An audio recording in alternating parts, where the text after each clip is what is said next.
আসসালামু আলাইকুম। শখের রান্নাঘর থেকে আমি হুসনিয়ারা সবাইকে স্বাগতম। আমার আজকে রেসিপিতে থাকবে মজাদার রসমালাই। আজকে আমি চিনি ছাড়া, বেকিং পাউডার ছাড়া খুবই অল্প সময়ে ১০ টাকার গুঁড়া দুধ দিয়ে তুলতুলে পারফেক্ট রসমালাই তৈরি করে দেখাবো। যারা বলেন রসমালাই তৈরি করতে গিয়ে ফেটে যাচ্ছে, দুধের সাথে মিশে যাচ্ছে বা শক্ত হয়ে যাচ্ছে, তাদের আমি বলবো আমার এই রেসিপিটি মনোযোগ দিয়ে দেখুন। আমি ১০০% শিওর যে আপনারা পারফেক্ট রসমালাই তৈরি করতে পারবেন।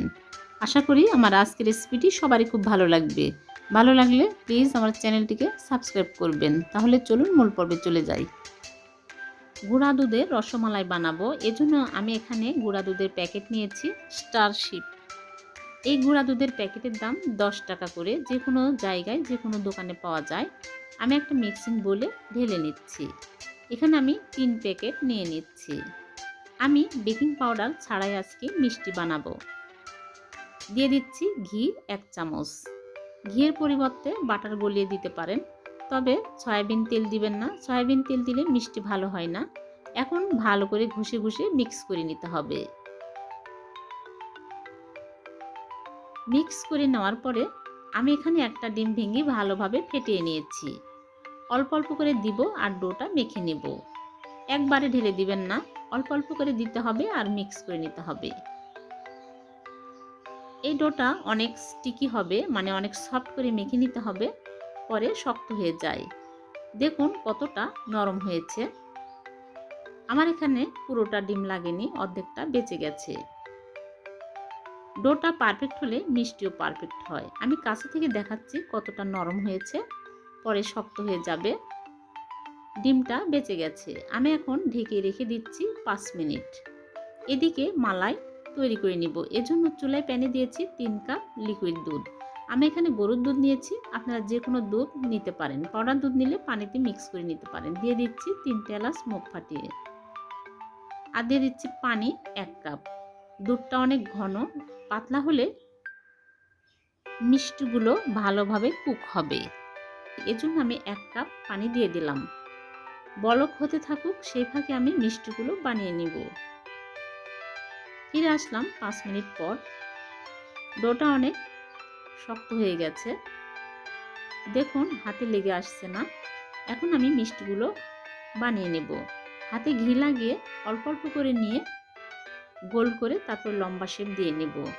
আপনারা চাইলে গোল শেপ দিতেও পারেন। আমি ছোট ছোট করে মিষ্টিগুলো বানিয়ে নিচ্ছি।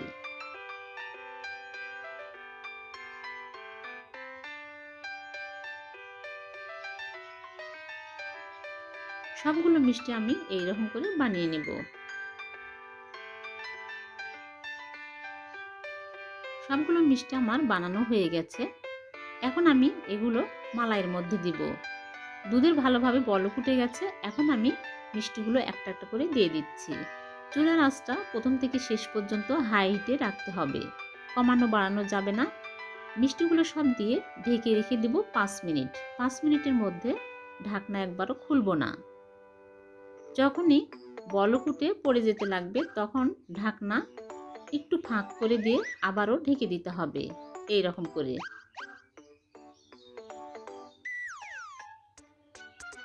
ফিরে আসলাম ৫ মিনিট পর। এখন আমি কনডেন্স মিল্ক দিয়ে দিচ্ছি ১/২ কাপ। আপনারা চাইলে চিনি দিতেও পারেন, আমি আগে দিইনি। কনডেন্স মিল্ক দিলে মালাইটা ঘন হয়ে যায়, মিষ্টি ভালোভাবে কুক হবে না, এজন্য। দিয়ে নেড়েচেড়ে আবার ঢেকে রেখে দেব ৫ মিনিট। মোট ১০ মিনিট মিষ্টিগুলো আমি কুক করে নেব। হয়ে গেছে। এখন আমি মিষ্টিগুলো একটা সার্ভিং ডিশে তুলে নিচ্ছি। দেখুন মিষ্টিগুলো কত সুন্দরভাবে ফুলেছে। মিষ্টিগুলো হয়ে গেছে। মালাই অনেক পাতলা আছে, আমি আরও জাল দিয়ে ঘন করে নেব। আপনারা চাইলে গুঁড়ো দুধ দিয়েও তাড়াতাড়ি ঘন করে নিতে পারেন। আমি এখন অনবরত নেড়েচেড়ে মালাইটা আরও ঘন করে নিচ্ছি। ঘন হয়ে গেছে। আমি চুলা থেকে নামিয়ে মিষ্টির উপরে মালাইগুলো দিয়ে দিচ্ছি। ঠান্ডা হওয়ার পরে আমি ফিরে আসব। ঠান্ডা মিষ্টি খেতেই ভালো লাগে। আমি 1 ঘন্টা পর ফিরে আসলাম।